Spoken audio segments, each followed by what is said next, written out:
സൗദിയിലെ വ്യാവസായിക സ്ഥാപനങ്ങളിൽ ജോലി ചെയ്യുന്ന വിദേശ തൊഴിലാളികൾക്കുള്ള ലെവി പൂർണ്ണമായും റദ്ദാക്കി.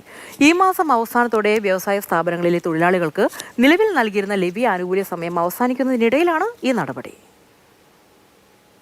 ഇന്ത്യക്കാരടക്കമുള്ള സൗദി അറേബ്യയിലെ നിരവധി വിദേശ തൊഴിലാളികൾക്ക് ആശ്വാസമായിരിക്കുകയാണ് വ്യാവസായിക ലൈസൻസ് ഉള്ള സ്ഥാപനങ്ങളിലെ പ്രവാസി തൊഴിലാളികൾക്ക് ചുമത്തിയിരുന്ന ലെവി ഫീസ് സൗദി അറേബ്യ പിൻവലിച്ചു എന്നത്.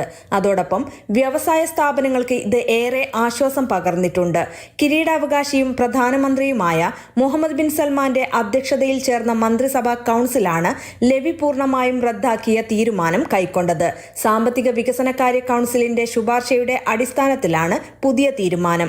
ഫാക്ടറികളെ ശാക്തീകരിക്കുന്നതിലും സുസ്ഥിരതയും ആഗോള മത്സരക്ഷമതയും വർദ്ധിപ്പിക്കുന്നതിലും കിരീടാവകാശിയുടെ താൽപര്യത്തിന്റെ അടിസ്ഥാനത്തിൽ വ്യാവസായിക മേഖലയ്ക്ക് ലഭിക്കുന്ന പിന്തുണയുടെ ഭാഗമായാണ് ഈ തീരുമാനം. നേരത്തെ വ്യവസായ ലൈസൻസ് ഉള്ള സ്ഥാപനങ്ങളിലെ വിദേശ തൊഴിലാളികളുടെ ഇക്കാമ പുതുക്കുമ്പോൾ ലെവി അടക്കുന്നതിൽ ആനുകൂല്യം നൽകിയിരുന്നു, എന്നാൽ സ്ഥിരമായി പിൻവലിച്ചിരുന്നില്ല.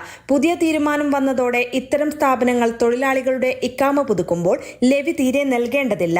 9,700 റിയാലായിരുന്നു ഒരു തൊഴിലാളിയുടെ പ്രതിവർഷ ലെവി. Mathrubhumi news, Jeddah.